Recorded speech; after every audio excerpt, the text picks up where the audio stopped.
Can we do it?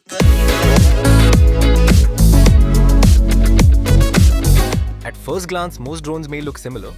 They fly, capture visuals, and operate remotely. But not all drones are designed for the same purpose. Consumer drones are usually built for casual use, like travel videos, photography, or personal content creation. They are compact, easy to operate, and designed for lighter everyday tasks. Industrial drones, on the other hand, are built for professional operations. These drones are designed to handle larger workloads, longer operational requirements, and more demanding environments. Depending on the application, they may carry specialized payloads such as spraying systems, thermal cameras, mapping sensors, or inspection equipment. The difference also comes down to reliability and workflow.